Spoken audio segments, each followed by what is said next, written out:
it's good to go and come and see the case reports, and it's a good start.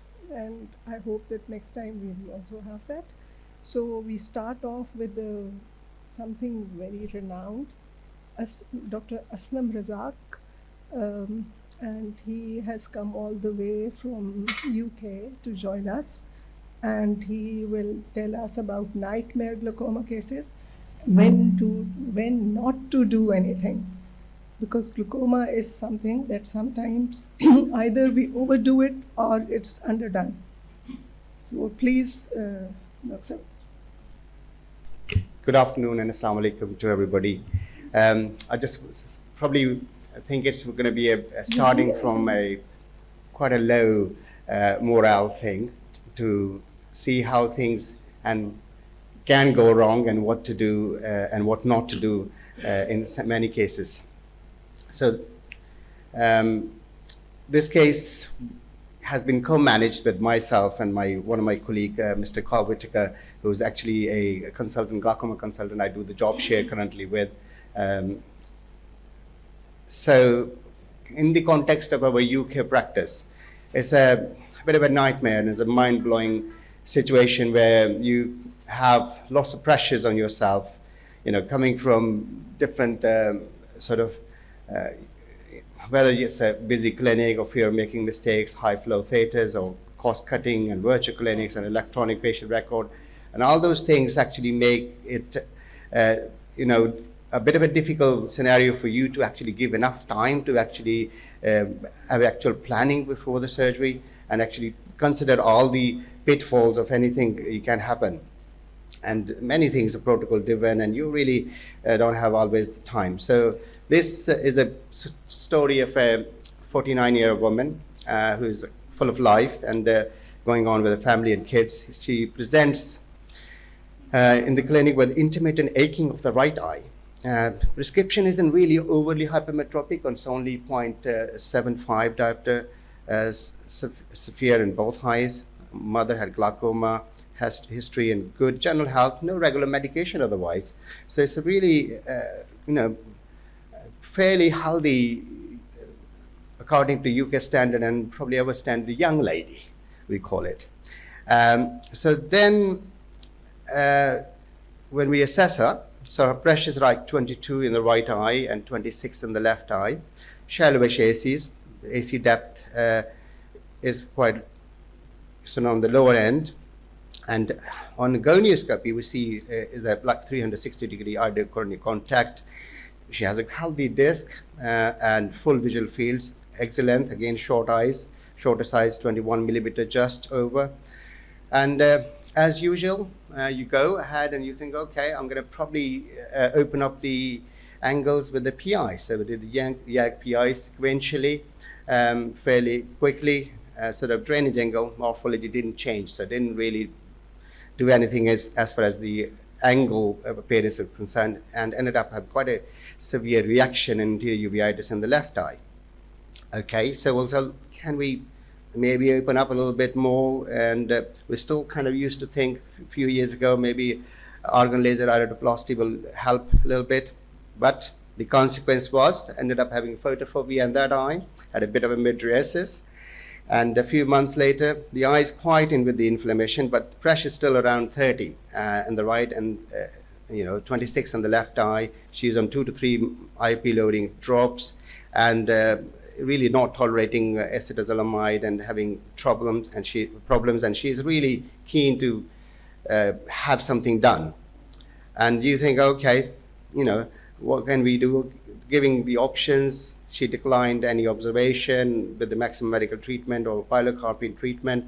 You think, okay, let's deepen up the AC by doing a clear lens extraction. So again, mistakes which we all make, and that's important to learn from them and actually remember them. Planned for the GA, good, but very kind of poor in hindsight, a poor wound construction. Ended up having intraoperative shallowing of the AC, iris prolapse, post-op uveitis, subtotal synechiae, shallow AC, and another surprise, -2 diopter refractive surprise, even on the biometry, which we repeated twice. And she was not happy. Okay, what do we do? She wanted, not balanced, so she wanted an eyelid exchange, and she doesn't want to be from hypermetrop to myopic. She didn't like it. Again, poor wound construction when you're trying to open up the same wound, not making another hole. Uh, she ended up having a post-op wound leak, shallowing AC, managed with bandage contact lenses, sorted okay. Over the next 12 months, she's got ongoing glare, she got consistent discomfort with intermittent severe pain, extensive uh, peripheral anterior synechia, shallowish AC, and pressure actually sometimes sparking up to 40 in the right eye on maximum medical treatment, including Diamox, but she feels really washed out and really wants something. And we're thinking about really what is the diagnosis now? Sort of kind of we settled on the diagnosis of subacute intermittent uh, acute aqueous misdirection. And so we go on to have another intervention. So we tried atropine, didn't tolerate, YAG laser interior hyalotomy, no effect, one quadrant cyclodiode, dramatic deepening of AC for 2 weeks, reduced pressure, but then went up again, and recurrent shallowing AC, pressure still around 30, and visual acuity still okay, although had a bit of a trouble with the lens exchange and everything, but still seeing quite well. But she still had persistent discomfort. She doesn't really like her pain and ache in the eye, and intermittently gets severe pain.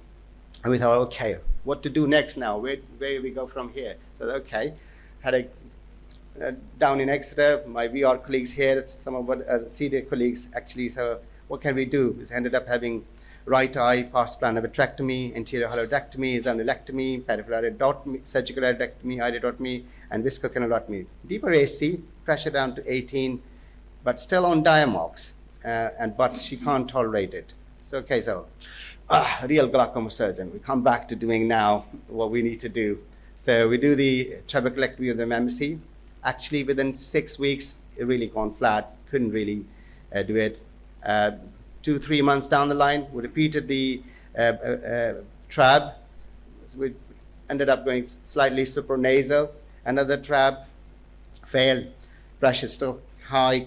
Doesn't want to take any drops. Doesn't want to take Diamox. So we said, put a bearable tube in, supratemporally. That also failed. So intervention 10, cyclodiode laser. Success, pressure-wise, got a terrible CMO. Intensive steroids, topical, orbital flow, visual acuity goes down to 260, and she is really miserable with this very painful, uncomfortable eye with pressure can't be controlled, and she had pretty much every operation we could do with her. And she ended up having the secondary ptosis, and we even repaired the ptosis. So that's her story of that eye. But then what about the other eye? So at the same time, left eye, she's having intermittent blurring and also fluctuation refraction, aching, and pressures goes up to 33 on the other eye on maximum medical treatment, shallowish AC.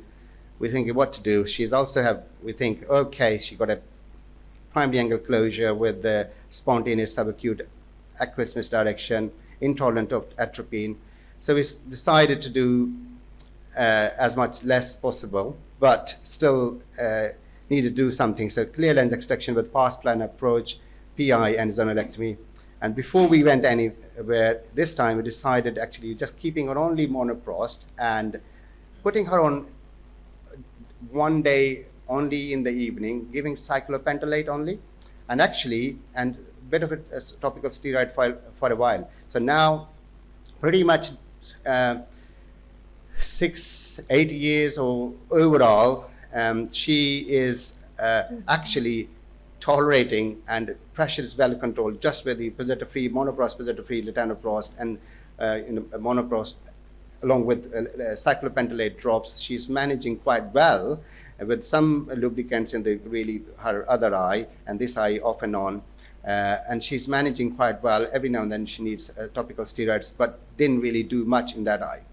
So 2 years later, we kind of established Devon-wide glaucoma support group meeting, and we see this lady there among the sort of a group of patients who's there, and she actually, from the glaucoma society, she's presenting on behalf of the patients.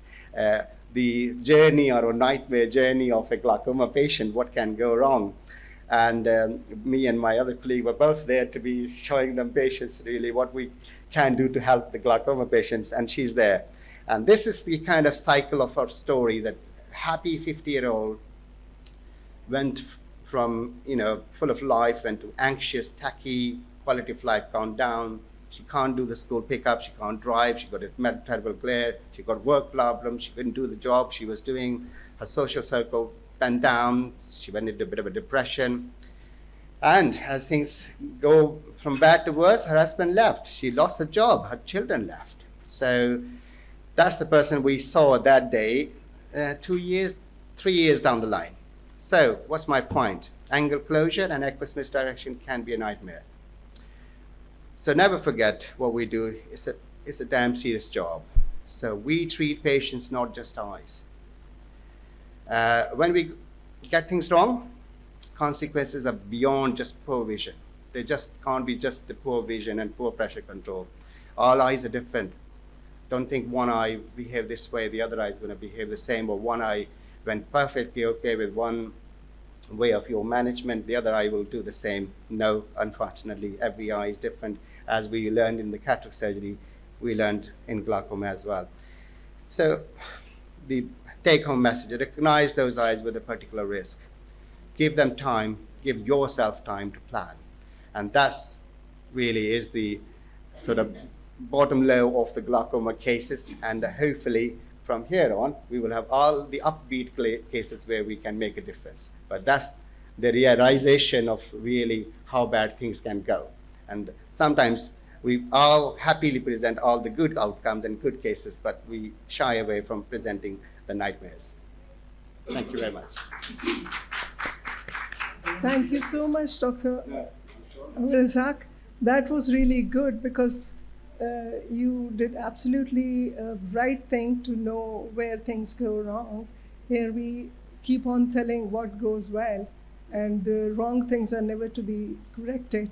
So that was really good. Thank you so much. Our next speaker is Nadeem Saab. Good afternoon, ladies and gentlemen. Dr. Nasra, we started this from Karachi. We held these case sessions, and every time we try to bring the new cases, or sometimes the case is interesting, we rotate it in different conferences so that the residents also learn different situations and how to handle them. So my case is steroid-induced cataract and glaucoma in a young child who was a case of nephrotic syndrome. Child aged 8 years and known case of congenital nephrotic syndrome, belonged to Rawalpindi and presented with right painful red eye 3 days and nausea 2 days. Child with moon face because of long-term steroid use and stunted age, matched growth, who is otherwise looking healthy. Vitals were unremarkable, and there was mild pitting edema. Unaided visual acuity was 6/60 on the right, 6/9 on the left. Pupil Marcus gun was positive on the right side. Extraocular movements were full. Lid and retina unremarkable. On slit lamp examination, there was right corneal edema, right ciliary congestion, bilateral deep AC, bilateral 2+ posterior subcapsular cataract, and vertical cup disc ratio was 0.8 on the right and 0.3 on the left. And gonioscopy, both bilateral. Child was cooperative because he has visited so many doctors and so many hospitals that he was very used to seeing the doctors. So we could do his gonioscopy, and pressure was on the right side 42 and on the left 18. Oral steroids since last 6 years for nephrotic syndrome. Topical medication since 10 days when he presented to our hospital. We started with the 2% carbonic anhydrase and combination medicine of carbonic anhydrase and timolol, latanoprost and brimonidine because the pressure was too high. Systemic mannitol glycerin contraindicated by the nephrologist. And we planned a combined procedure on the right side, irrigation aspiration with Alcon multi-piece IOL in the bag and trabeculectomy with MMC. So first the cataract, and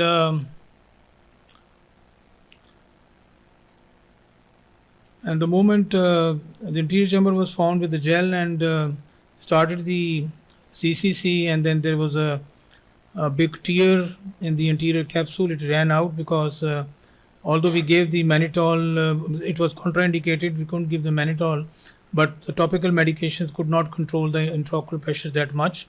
So the procedure was continued, and through that slit of the anterior capsule, the lens was aspirated out, and the intraocular lens was implanted.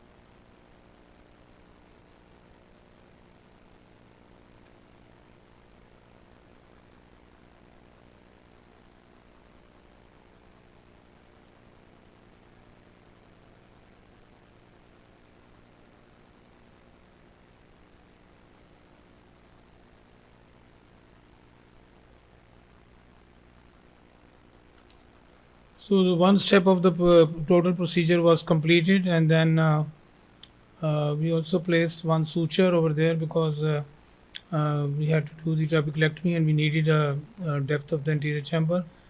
Or then the trabeculectomy with MMC was done, and these are the standard steps of trabeculectomy.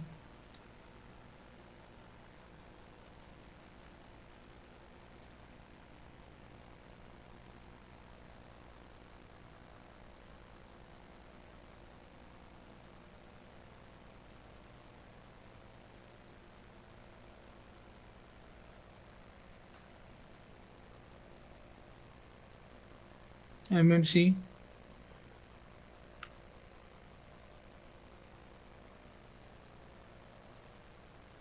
0.2% for 2 minutes.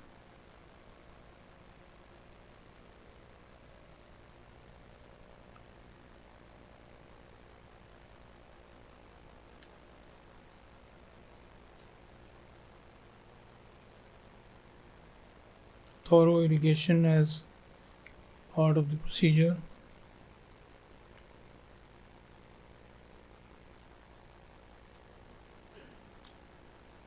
Rest of the steps are the same, so I would like to skip it and then take you to the rest of the questions that come to our minds when we do this kind of manage these kind of patients. And I would like to request the panel and also the senior people sitting here to discuss the questions which I'm going to raise after this video.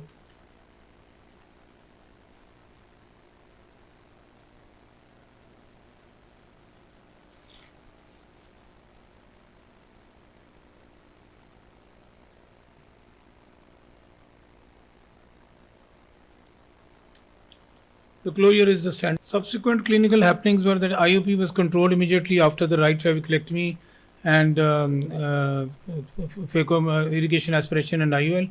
Post-op, there was the formation of pupillary membrane which was formed on the third day of the surgery, which was very resistant to treatment. And patient developed sudden IOP rise in the left eye also 2 weeks after the right eye surgery. And the trab was also done on the left. So far, minimal inflammation controlled on topical treatment. The questions are that should we do combined procedure in such situations? Number one. Number two, should the site of dissection for the two procedures be different or same? Number three, if done separately, what should be the gap in between the two procedures? And number four, which procedure out of the two should be done first? तो ये चार dilemmas हैं जो इस तरह के case में, although the cases are not very common, steroid induced nephrotic syndrome, young child, but we can come across similar patients anywhere. So I would like to have the opinion of the four questions. What would you think about them for our residents and young ophthalmologists, that how they should proceed? I think in our practice UK, we're probably not really doing any phaco-vitrectomy or phaco-trabeculectomy combined procedures anymore. Michael, correct me if I think it's hardly very, very rare that we'll do And usually we do the phaco first. We'll let the eye settle down and make sure it's not causing inflammation free. Keep the pressure medically controlled as much as you can, and then do the trap later on. The other thing, I was looking at the video when very nicely done, is when again just different people using either you can, you know, again I don't do pediatric glaucoma, but in elderly patients or adult patients, we tend to do either injection, post-day injection of mitomycin C, or using the sponge soak again with 0.2 or 0.3 or 0.4 milligram per ml sort of MMC dose, but actually putting them quite more posteriorly and making sure using the gingival clamp to keep your anterior sort of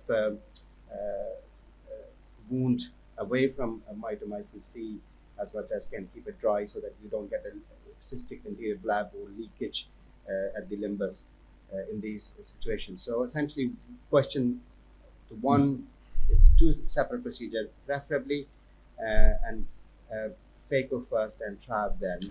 One reason of doing the same procedure in the same sitting was that the anesthetists were reluctant to give anesthesia to the child second time, maybe in next 2 weeks or 3 weeks or 4 weeks, because of his nephrotic syndrome.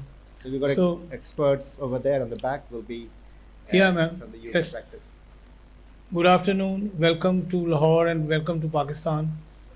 You can come forward front. इधर आ जाएं, आगे आ जाएं, please. That's great. Thank you very much. Lovely talk. I've just got a few comments to make. I rarely now do combined surgery, but in the past I have done. So, and in adults. So the comments that I have are, with steroid-induced glaucoma, one of the things is that if an eye is dependent on steroid, you will ultimately develop cataract. So the question is, which one do you do first? Now, if you do cataract surgery first, the use of post-operative topical steroids is going to cause ocular hypertension and potentially make the problem worse. So if I had to do one procedure first, it would be the trabeculectomy, because then you will get immediate control of the eye pressure, and then at a later point you can do cataract if needed. Second thing to say is, if you are doing a combined procedure on the same day, my practice in the past has been to actually do the first part of the trabeculectomy. So you will open up the conjunctiva and you will do the scleral flap first while you're cutting on a hard eye. Because once you've done once you start the phaco, you've got a shallow anterior, the anterior chamber has been breached, and it's much more difficult to cut the sclera. The other thing is you're using mitomycin, and if you've already gone into the AC, potentially you can get migration of MMC. So I would do the peritomy first, cut the scleral flap, apply your mitomycin, and then leave, and then do your phaco, and then come back to the rest of the trabeculectomy.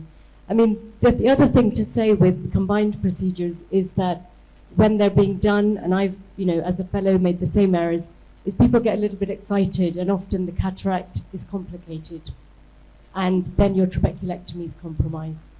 So, just a few comments. So what about the two sites, separate two sites?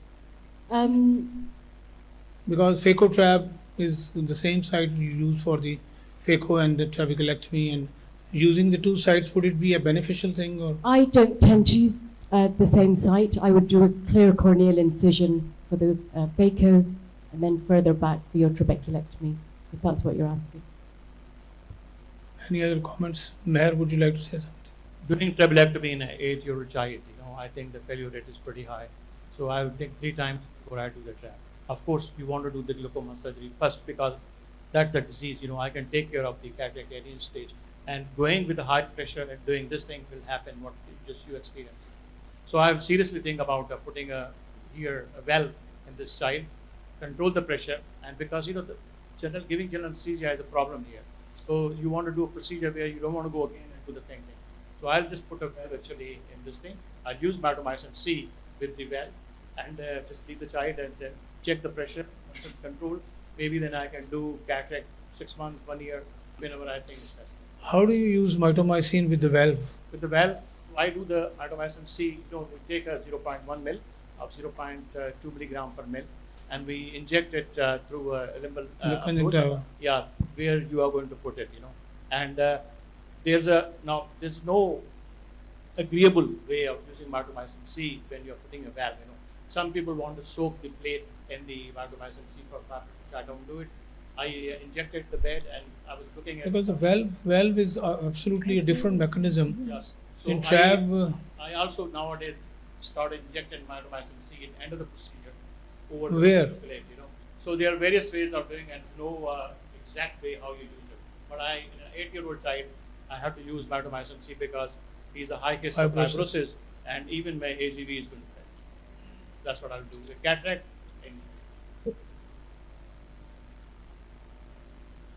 thank you very much.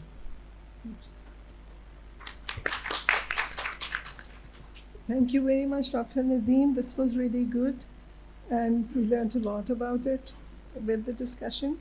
And now we have P.S. Meher Saab, sir. So, dear colleagues and ladies and gentlemen, good afternoon and Bismillahirrahmanirrahim.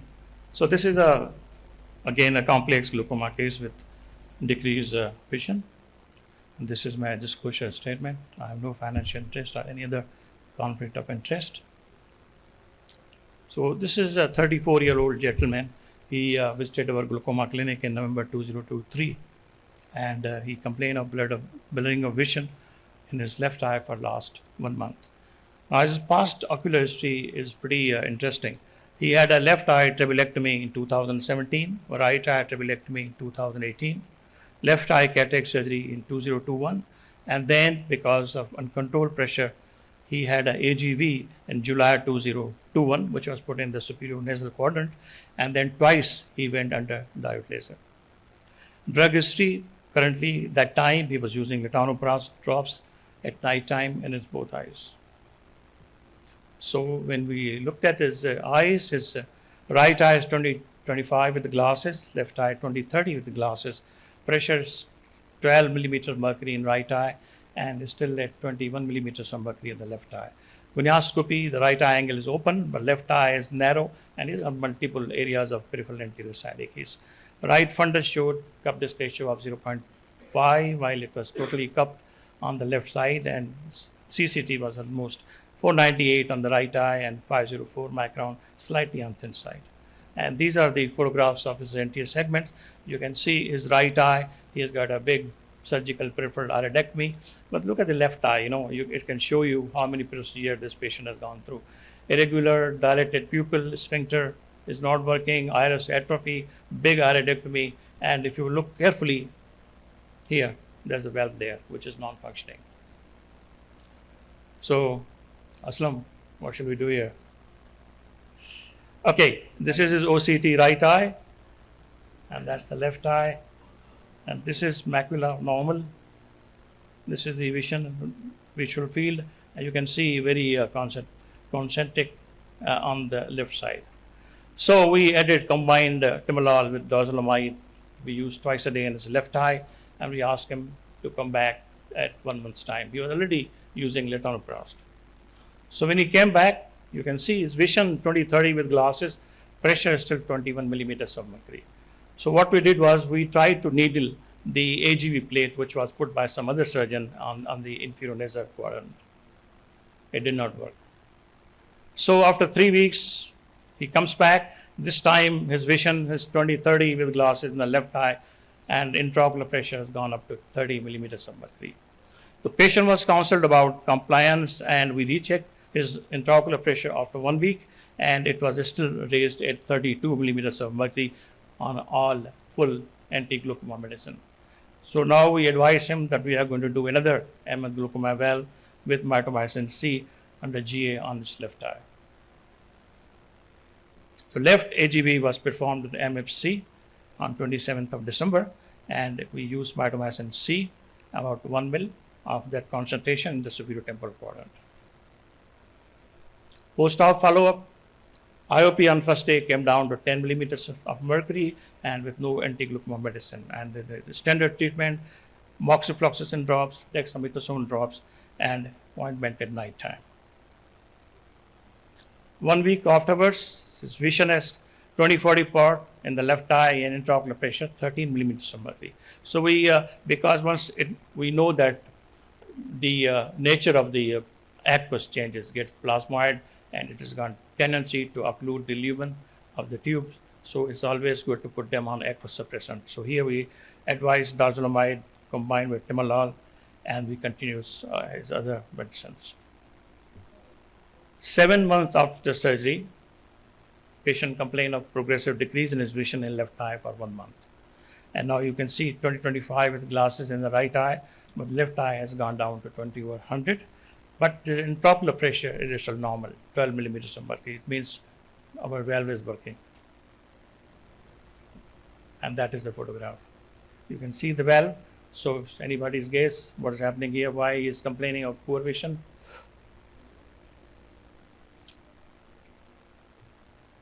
So we thought that he is having a corneal decompensation secondary to tube corneal touch in this eye. We advised specular macroscopy on his both eyes, and we stopped his dorzolamide and timolol combination, because when there's a problem with endothelium due to presence of the carbonic anhydrase in the endothelium, we don't want to use that compound. And we added hypertonic saline, dexamethasone, and timolol with brimonidine in the left eye. Follow-up at 1 week. His vision is still 20/150 with glasses, although pressure is still reasonably normal, 16 millimeters of mercury. So combining hypertonic saline and all those things did any improvement. So left eye still showed diffuse corneal edema with Descemet's membrane folds. He has got a tube corneal touch and specular macroscopy. His endothelial cell count was 1592 in the right eye, which is still not very good. In the left eye, it did not show us because the cornea was very hazy. So we advised him that we are going to go inside and trim his tube. And this is the non-edited video of the procedure that we carried out under the topical anesthesia.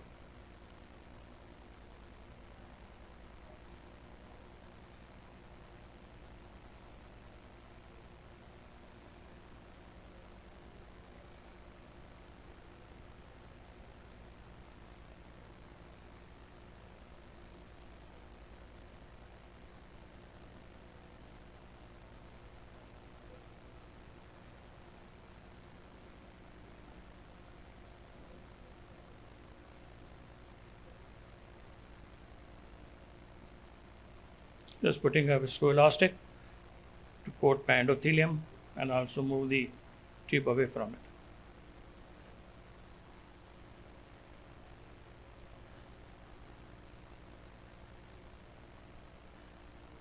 So I can tell you, cutting the tube is very, very tricky, because we are normally used to our own instrument we use in cataract and glaucoma surgery. They don't work.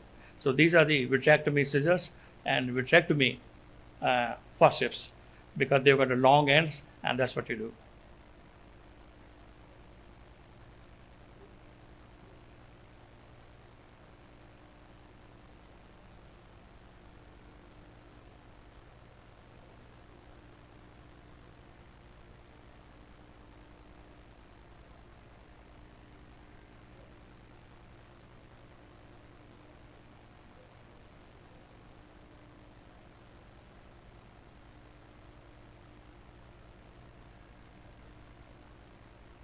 We just deform the anterior chamber, the procedure is done.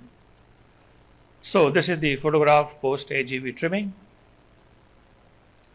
And in September 2024, his vision is 20/25 with glasses in the right eye, and improved to 20/40 with glasses in the left eye, and in intraocular pressure is still 12 millimeters of mercury.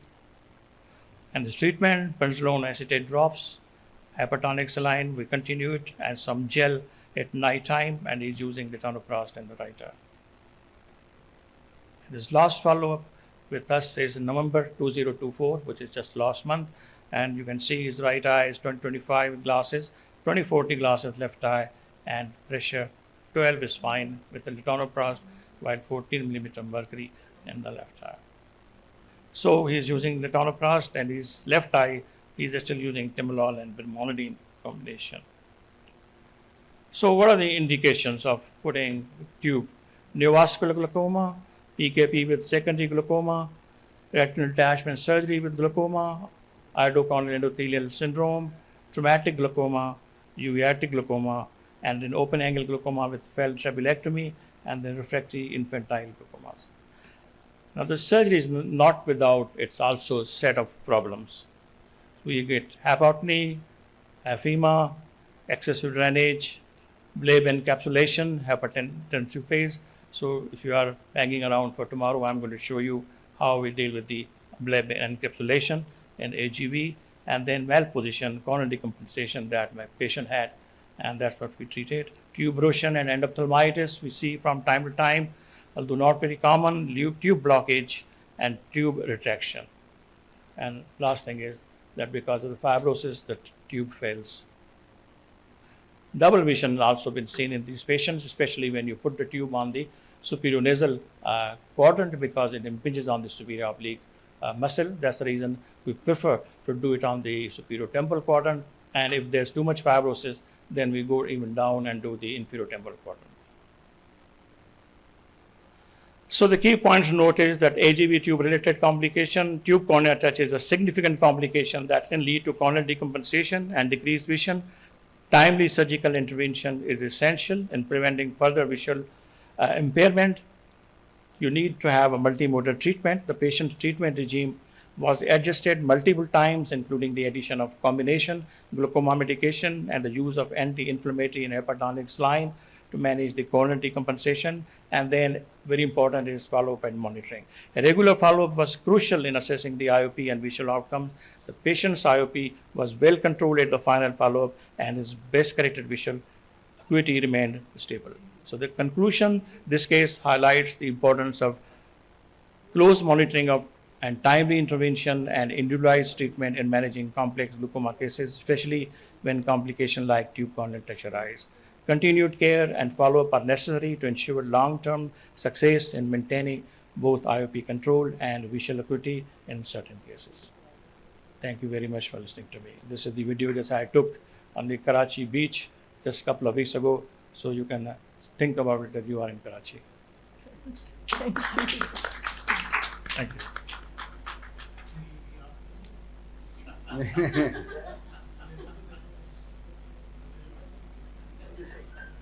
So I'm showing you the entire beach.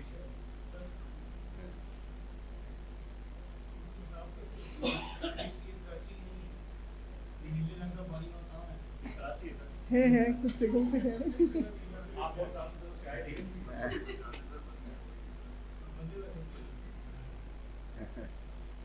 so you can't put the bunda. So now you know that it is Karachi.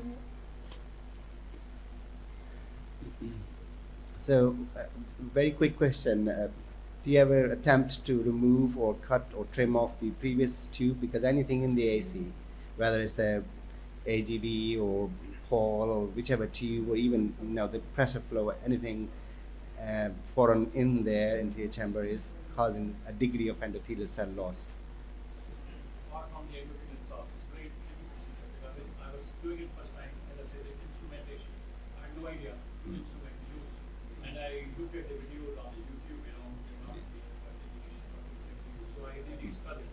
I've done about now these, you see a lot of cases coming towards from outside, so we have become pretty expert. We got those instruments, they were long arms, so you can use it. Thing is that, there's already a touch, so endothelial cell count is going to be affected. So what you do is you want to use things like, spot to endothelial coat first, and then you try to do it. And if it's possible, we would like to do the endothelial count beforehand. And the cornea is hazy, like in our case, they count it in thumb. So once I go back, I think we have to look at the endothelial count. It was interesting that the sort of depth of the interior chamber was kind of because of the previously complicated surgery, extra caps. It was, and in the first place the tube was slightly longer than you would expect. But that may be just because you wanted to get into the right place. The thing is, when you look at the slit lamp, you feel that the tube is not really close to the cornea. Yeah. What happens is, the patient they keep rubbing their eyes. Yeah. That's the problem. So you see this guy sitting there in front of me, and he keeps on rubbing his eyes. He's on the artificial tears and things like that. But and that's where it causes problems.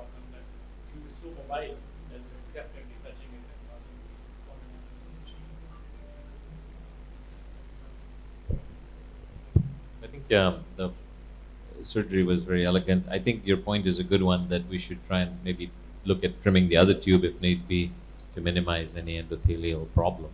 The other thing is sometimes if there's a lot of peripheral anterior synechia or shallowing, then one can just reposition the tube in the sulcus rather than in front of the iris. Sometimes that helps, and just keep it short, right? In pseudophakic.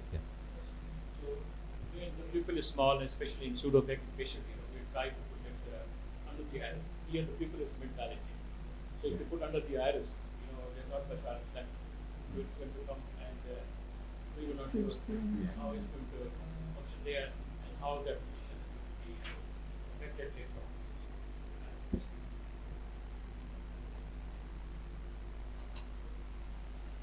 Thank you very much, Professor Manoj. And next we have Dr. Kareem F. Dunji. Thank you, sir. Assalamu alaikum, and thank you for the opportunity to present a case here of normal tension glaucoma, and there'll be some more discussion on normal tension later this afternoon as well. So this is a 50-year-old patient that I saw, and she had progressive visual field loss in one eye, but definite glaucoma disc changed. And she had a history of Raynaud's disease, no migraine. Otherwise, the general health was good. There was no problem with blood pressure, sugar, and there was no family history of glaucoma. So her acuity was fine, and her pressure on no treatment was 18 in the right and 16 millimeters of mercury on the left. Color vision was good. So usually we make it a practice of checking color vision in these patients just to make sure there's no secondary problem. Corneal thickness, you can see, is in the fairly normal range, and slightly myopic refraction. And otherwise, the angles are open and nothing much to note. There's no obvious exfoliation. So these are the photographs. And I think most people would agree that the rim is very thin in both eyes, maybe slightly thinner in the left eye. And you can see the nasalization of the vessels. You can see some peripapillary changes. Even the lamina cribrosa is a bit better, more visible. Interestingly, the field was almost normal on the right eye, but there was some paracentral defects, and there was, supranasal defect. And in fact, the problem is in the left eye, the defect is very close to fixation. So most people would categorize this as an advanced glaucoma. Now, this patient was seen some time back, so this is the older type of OCT, but you can see that there is some diffuse thinning with some superior and inferior thinning on the right, and in the left eye, more marked striking thinning above and below. So, in order to diagnose a low pressure or normal tension glaucoma, we need to try and exclude other problems, as you know, because it's mostly a diagnosis of exclusion. So the pressure usually is below 20, 21 millimeters of mercury, but it can be fluctuating. The angles are open, and then there's absence of a secondary cause. And often they do progress, although not necessarily very quickly. So in the differential diagnosis, we need to think about, okay, what are some causes of high pressure that could have happened maybe in the past, or there is a fluctuation in pressure. And so some ideas are listed here with intermittent pressure fluctuation related to angle closure, or Posner-Schlossman syndrome, some type of uveitic glaucoma, exfoliation syndrome, or maybe in the past they had a previous episode of steroid use. We see a lot of patients here, of course, that use steroid or trauma. And so one needs to think about this. Sometimes patients are on beta blockers, like an oral beta blocker, which is masking the pressure problem, or they have a problem with tonometry. The other issue, of course, is the disc itself may be unusual, either congenital problems or some sort of genetic problem, or, of course, the worry is that maybe there's a compressive lesion or an ischemic optic neuropathy. So I think there are clues all of us use in the history and in the exam to make sure that it's nothing more serious. And here's a summary of some of the things. So when you're taking a history, then you could check in the past, have they had any blood loss or shock? Have they had any steroid use, any other trauma or problems with the eyes or the general health? If you're not sure about the fluctuation, one can measure pressure, of course, during the day at different times, or bring him back at different times. make sure there's a good gonioscopy to make sure there's no angle closure or previous inflammation. One can look at the disc more carefully, of course, with imaging, including looking for drusen or other abnormalities, maybe pits or other problems. And some of these discs are tilted, so they're also a little bit difficult to evaluate. And then, of course, if you are suspicious enough, then one can do extra testing. And the testing would be targeted testing. So in a minute, I'll summarize some of the indications for testing. But if we were doing testing, then one could do neuroimaging in the orbit, in the chiasm, a carotid Doppler to make sure the blood flow is okay, and some blood testing just to look for any immune, infectious, or other problems.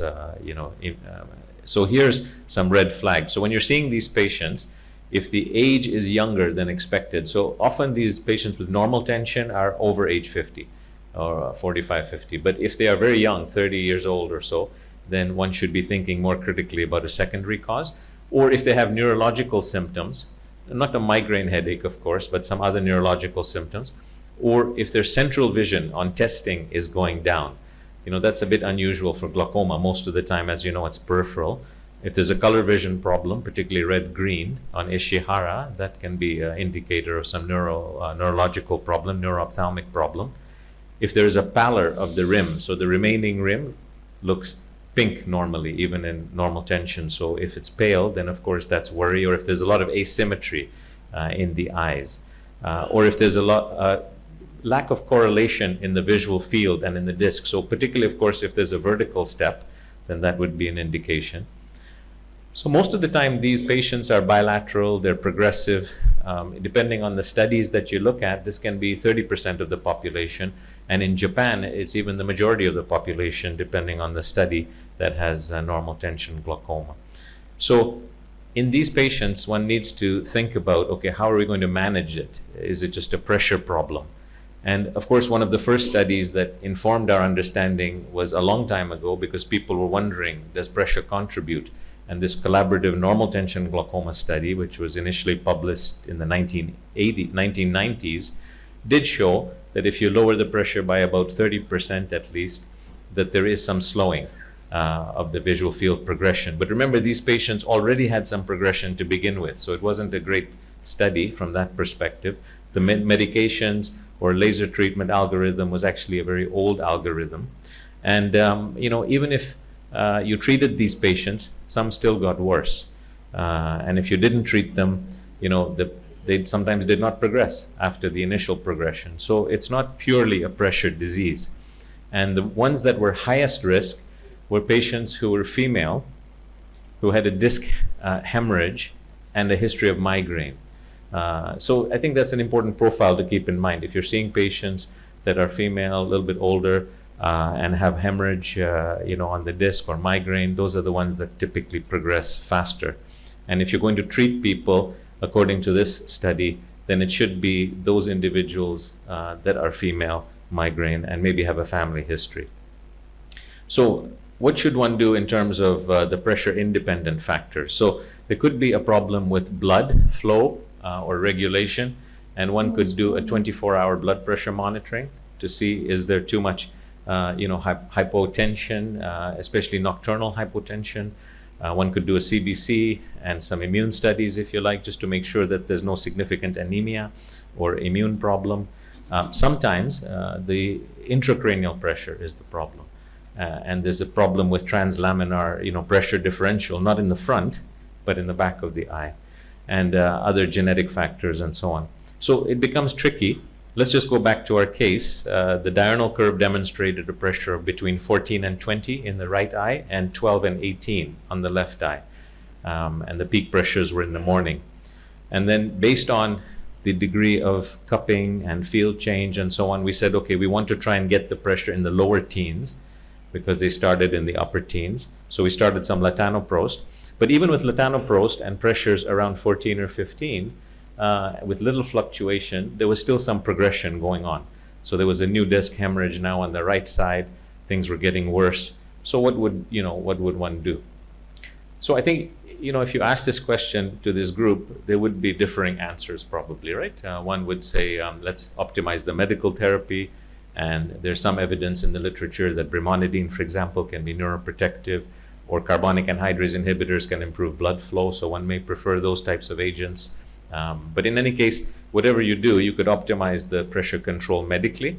So there's some evidence SLT can also work for normal tension glaucoma. So if the patient is not too keen, even though they have a low pressure to start with, SLT can be helpful. And then, of course, if there's ongoing progression, I think most people would go to a TRAB. However, sometimes even with pressures of 10, we still have progression. So these are just some tips to think about. One could still do a diurnal tension curve, but the 24-hour blood pressure monitoring and systemic aspects of metabolic disease, become important. Look at cardiovascular disease more critically. Maybe the person has sleep apnea or something else going on that is affecting oxygenation of the nerve. Maybe they have an anticardiolipin antibody syndrome or some other thing that we have missed. And, in some studies, elevating the head of the bed can be helpful as well. So one could try, some of these types of situations as well. So to summarize, I think one needs to exclude other problems if you're going to diagnose normal tension glaucoma. Sometimes that is evident just on the basis of history and exam, but sometimes you have to do additional testing depending on that particular patient profile. And then if you're going to treat, most people would agree that, look, if there's some field defect near the center, right, then it's worth treating. Or if there's been progression, one eye is already lost, or if there's high risk characteristics like that older female with migraine, or a strong family history, genetic history. And then typically we would aim for at least 30%, even more, of pressure lowering, but consider the non-IOP factors as well. Thank you. Thank you, sir. One comment, please. Especially in ladies, it's very common that we get anemia. And then sedentary, if they don't exercise, the blood flow is stagnant and it doesn't go up quite often. So that's one of the very common cause of low tension glaucoma. I think that's a great point to look for the anemia and also lifestyle factors, right? That maybe the evidence is not really strong, but it's pretty obvious that, look, if you're exercising, especially aerobic exercise, if you want to use some antioxidants, there's some studies that show mindfulness may be helpful because some people are very stressed. In fact, recently there were some publications that stress itself can worsen the glaucoma, right? Regardless of the pressure. So there are obviously things we don't understand. So I think you're correct. Obviously, we need to look carefully, and in women especially for the anemia. Thank you. Thank you. Yes. So there's some studies with sleep apnea showing a correlation.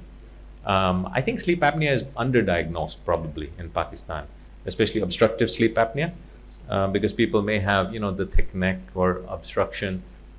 There's obviously some obesity, maybe not as high as some other countries. So it's a problem that will come more with time. So we need better techniques to pick up sleep apnea. But by history, of course, if you ask if somebody has had a good night's rest in the morning, do they feel refreshed? During the day, are they sleeping a lot?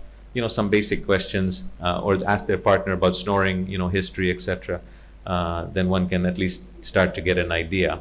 But I do think sleep studies are important in this group of patients. Yeah. Thank you. Thank you. Thank you. I can see Professor Jaleel Saab here. Sir? Yes, we have Nasir Said Saab next. Bismillahirrahmanirrahim. My case presentation is very much related to that one presented by Professor Karim Damji. So he has made my job much more easy. This is again a case history. This is Mr. A. was diagnosed with the case of primary open angle glaucoma in 2008 when he was 67 years old. His IOP were recorded as 17 millimeter both eyes. His CDR was recorded at 0.6. His visual acuity was 6.6 and 6.12. He was put on a prostaglandin analog. He did not have any other significant systemic illness. So this is the first visual field examination done in 2008, and you will agree most of the features are very typical of glaucoma. Anybody disagree? Yeah.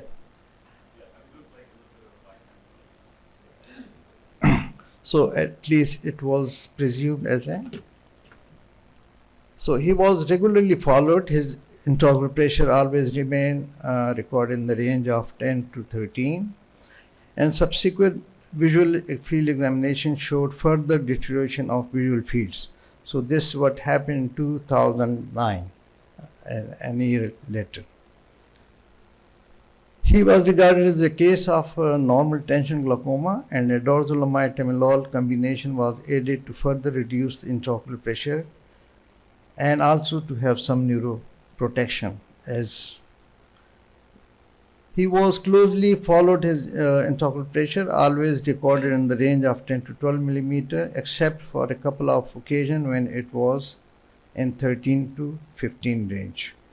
So this is his others next year's 2010 field.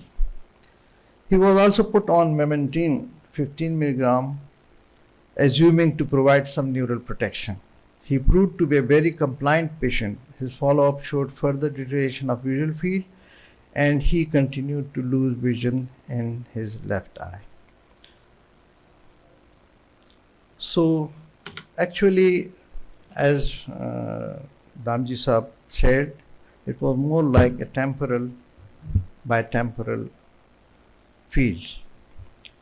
These are his fundus photographs, and these are the OCT findings, thinning of the neuroretinal rim in both eyes.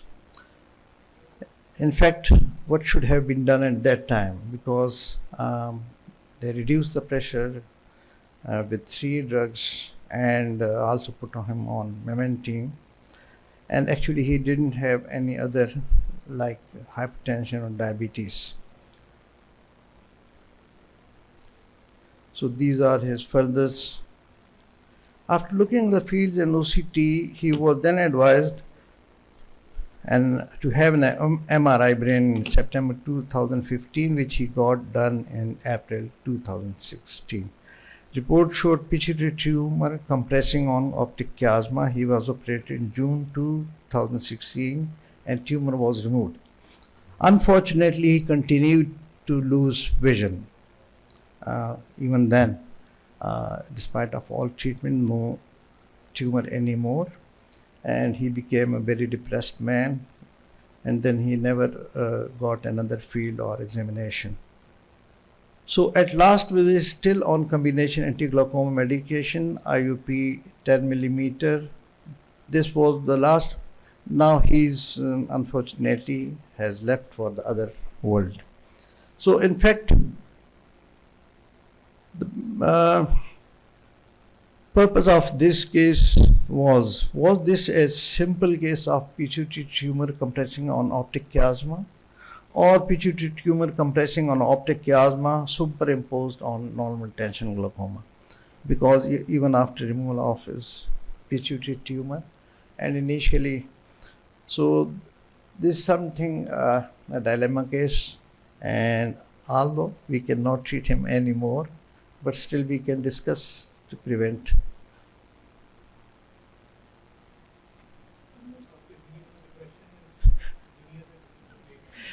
He was almost 78 then.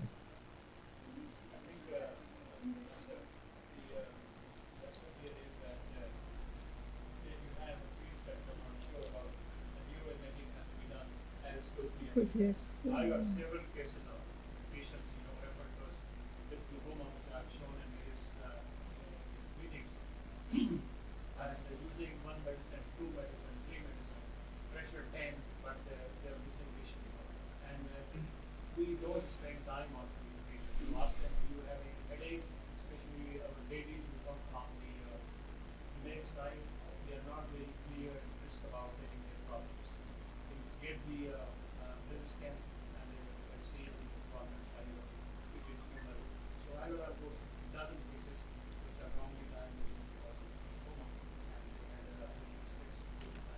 Another thing that sometimes we just depends upon the red disease OCT finding. This was an OCT done in 2016 after removal of his, and you can see the left eye which was blind shows a green. So it is not just that you depend on OCT. The very first visit, when the pressure is normal, more or less in a normal range, you have to have thorough investigations first, why the pressure is so, and especially if you go as you did here at 10. 10 means you also are putting him into hypotony. It's not, perfusion is not very good. 10 means plus minus you do 4, so you're worsening the perfusion. You're not improving him actually. So first you have to be very sure what is the reason for his disc damage. And initially you showed a very good, when he picked up, this was bilateral initially, it wasn't a very good picture of bilateral temporal field loss. So low tension is not to be just labeled as low tension. It is very difficult to mention a low rapid. No, no, no. First you go for नहीं fields तो बड़े clear है नहीं fields तो बड़े clear है उसके कि वो बाय टेम्परल वो आ रहे हैं शुरू में ही फील्ड्स तो उसके बड़े क्लियर है प्रेशर बहुत लो है आप उसको फर्दर ज्यादा नहीं बिल्कुल भी नहीं है और नहीं अगर आप प्लीज डिस्क दिखाएं तो डिस्क में थिनिंग जो है ना वो ग्लूकोमा वाली नहीं है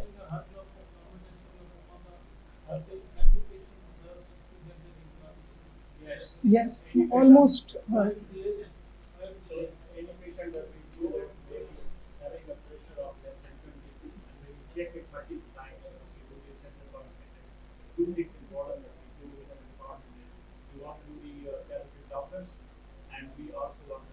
yes, yes, I absolutely agree.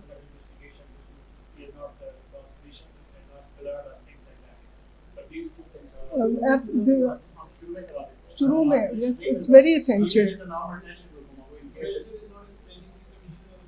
You go for the investigations. Yes. And then go, G.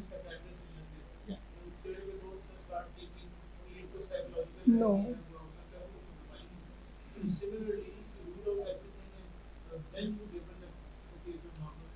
Yes.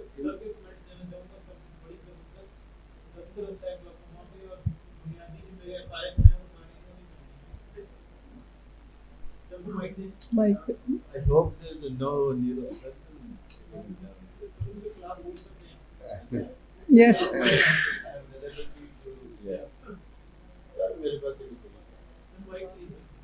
Yesterday, I saw a patient whose pituitary tumor was removed in 22. That's 2 years, 2.5 years ago. And I diagnosed it because he had typical bitemporal hemianopia. And on OCT 0.89, 0.9. So I recommend on neuroimaging macro adenoma of tooth. Got it removed. Came to me 6 months later. Good recovery of the very good recovery. And the defect, quadrantic defect in the supratemporal area. So he disappeared. Comes to me a year later, and I notice that there is some progression of that quadrantic defect. So I thought, looking at the field, that maybe this is important. So he goes to the neurosurgeon, a very famous neurosurgeon, and he suggests the removal of the residual tumor, does it mean that most of us leave a bit of the tumor behind? Sometimes it's not. Okay. So he goes to this second neurosurgeon and he says there's only one neurosurgeon in the town who does it through the nasopharynx. So he came to me that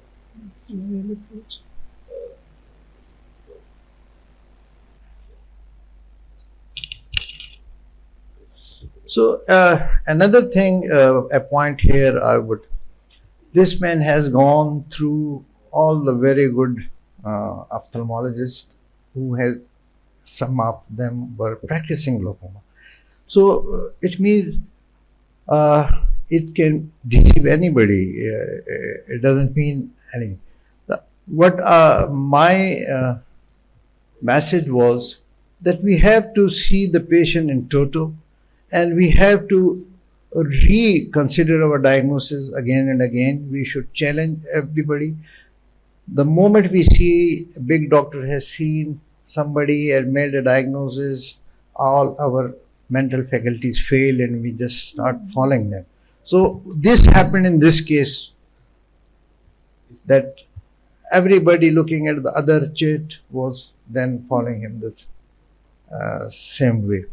I think there's interesting actually point about the OCT appearances as well. The printout, just looking at the printout, not really looking at the whole picture. Exactly. And there is a increasingly, in these cases, you can see when there is a non-glaucomatous pattern of nerve fiber layer, there's definite sort of, patterns appearing which are neurological. So you can actually start picking up those. And then, very obviously, in this case, the disc wasn't really kind of going with the fields, and that could have been a very early clue. And that's essentially what has happened. We don't really look at the disc anymore, and that's essentially, unfortunately, a dying art as well, along with other things. And when we look at the disc, it actually tells you if a complete layer has disappeared, or is it disappearing, or is it coming back. There is a thin layer that comes back when you're treating the glaucoma. Before doing any test, you can see with the discs, a thin layer comes back, and the full thickness comes back later on. Similarly, the younger doctors jump to OCTs, whereas OCT tells you the damage once it's been done. It's the anatomy. While this fields, it is telling you if it has decreased from 36 to 32, the sensitivity from 32 to 28. So while it is being progressed, you can catch it there. And if you see each one of these figures little carefully, you really know how to manage your glaucoma. We have This is 5th of December 2022. I get this chit from a patient, 35-year-old lady, quite hefty, overweight, presented to me at Amanat Eye Hospital. Came from Chitral, and this was the chit given to her, 618 in the right eye and hand movements in the left eye. And she was put on latanoprost and asked to take an opinion from a senior person in Islamabad. You can see at the bottom, see the yellow, has a CD ratio was mentioned there, 0.4 in the right, 0.9 in the left, and written left or cuff discs, and put on let-up drops. She came to me for the opinion. This is my writing, and I saw the pressure was 16 in the right, 18 in the left. CD ratio according to me was 0.5 and 0.7 in the left eye, and vision was counting fingers in the affected eye. So I did a dilated examination and ordered an OCT for glaucoma plus visual fields 30-2.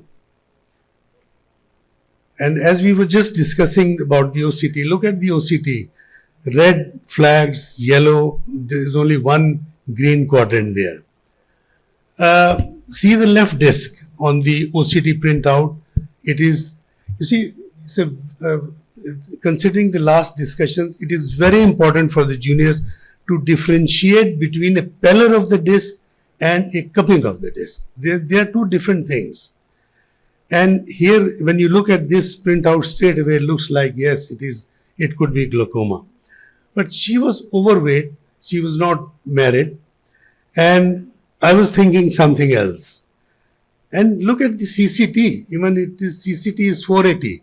So it's pointing towards, if you consider that CCT is a factor, 480. But there is, I got the visual fields done.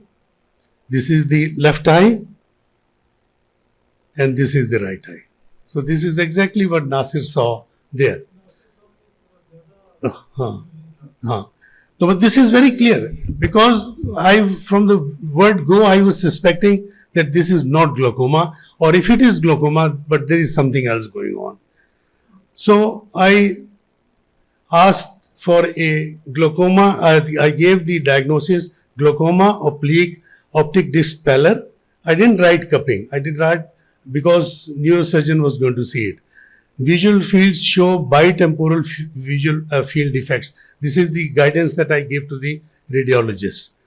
So advised MRE brain with contrast to rule out space occupying lesion. This is what I get next week. Exactly what Nasir was describing. And you can see the conclusion of the radiologist that it could be an aneurysm, it could be a pituitary adenoma. They have to give a differential diagnosis. Craniopharyngioma, right? And I lost the patient, but the only communication I had was one of his relatives rang me that she had the surgery done and she never came back to me. So again, the moral of the story, yeah. No. Her hormonal studies were done. I don't have the report, and they sari ki gayi, and they were corroborating with the pituitary tumor. So it is open to discussion now, same as what Nasir presented. But I was fortunate to get it very, very early.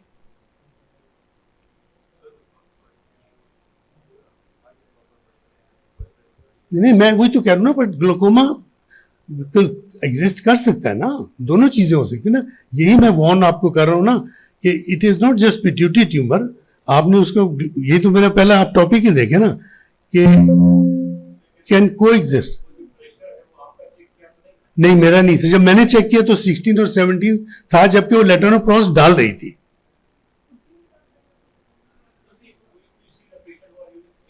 Free medicine बिल्कुल.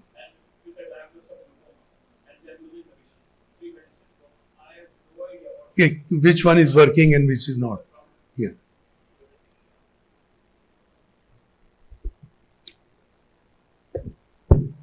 I think these are really fascinating. We all chose the same topic. I think that, first of all, we have to have a high degree of vigilance, and suspicion. Suspicion, yeah. Yes. We should treat every case as a fresh case and just look at it objectively. That's right. And I think what we're saying is that when there is a red flag, it's important to pay attention. If the patient is very young, color vision is a problem. If they have a large afferent pupillary defect for some reason, because most glaucoma doesn't have a large afferent pupillary defect. Central vision is a problem.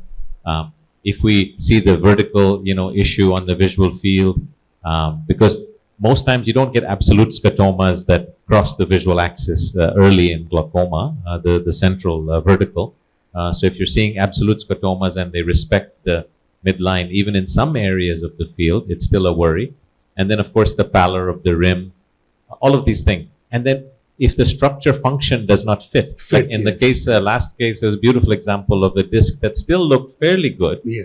And the field should not have been that bad. Yes. And you can repeat the field, just to be sure, because obviously there's some learning effect. But these things are all red flags. So my own feeling is that, look, we don't need to investigate every single person, but there are definitely people we should be investigating. So in the end, it's up to you as a practitioner to decide, do you investigate everybody because you're probably overdoing it, or just the people with the red flags, right? And if you talk to neuro-ophthalmologists, most of them will say you can still diagnose normal tension glaucoma in a classic patient, if they have a disc hemorrhage, if their pressure is fluctuating a little bit, and they fit the profile and everything else fits, then it's fine. But otherwise, if any of these red flags exist, then it's should be investigated thoroughly. And obviously, the other thing I want to say is that we have to keep in mind that the front of the eye is just the front of the whole system. So the fact that we see some deterioration of axons in the front, there could be other factors that are causing deterioration further back, whether that is elevated intracranial pressure, low intracranial pressure, compression, so many things. So I think we just have to make sure that we understand this and that we do the right thing and collaborate and sometimes cross-reference and ask the person to see a colleague if necessary, or as you did with the neurosurgeon or the radiologist, you were very clear, in your direction. The case was solved in 1.5 months. Yeah. So I think it's a very good discussion. Thank you. Thank you very much. So we come to an end to this, and we've been discussing if anything is left behind. I was just curious about your case because in retrospect, I mean, it was such a difficult, and again, I want to commend you as well for presenting it. It was such a difficult story, human story, right? Yeah. Yes. So one question I had just from a technical perspective is when we see this issue of chamber shallowing, Yeah. right? The other thing I think we should rule out is a very anterior choroidal effusion, Yes. which sometimes can exist as part of aqueous misdirection, but sometimes it's a separate entity, as you know, related to thick sclera or uveal effusion syndrome or That's something right. else, right? So I just wondered whether the patient had ultrasound, biomicroscopy, etc. We did, and obviously, as you saw, in the very earlier on, before we embarked on any surgery, did the biometry as well. So that even before the PI, we knew the AC depth, we knew the axis length. That's just kind of whenever you're really looking at starting, you think about every option, but things, Swiss cheese thing, sometimes you still end up aligning those holes and you end up falling through the holes. So essentially you try and think about, and then, there's so many factors where you actually sometimes kind of are inclined to go with the patients where they think and sometimes you really don't want to be that much actively pursuing the surgical options or invasive. And sometimes we're just in the other eye. That's the only thing she has ever had. And she's doing well. And yes, there was no effusions, but that's something which definitely should be. Yeah. Because when I go and do these eyes now, especially if it's a small eye, I usually make a little scleral window. And the reason is I had a case of nanophthalmos that we did pressure was 50, so we did a trabeculectomy. Mm-hmm. But the next, about a week later, the pressure was still high, and I released a suture. Yes. So when I released the suture, the pressure came down from 35 to 20. Yeah. But it was enough to precipitate a complete choroidal effusion and retinal detachment. And then the guy lost his eye. So we always do, actually, at least in our center, we always do releasable sutures, and we do, and we have. Even then, she didn't get any hypotony or any choroidal effusions at any stage. So, with the detailed contact lens examination or even doing the interior ultrasound as well, there wasn't really any choroidal effusions yet. Choroidals usually settle down after you pad the eye, and usually they settle down. Maybe some unfortunate patient gets it.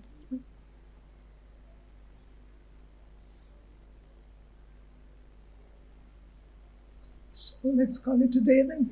Thank you, everybody. We're finishing on time. Yeah. Thank you very much, everybody.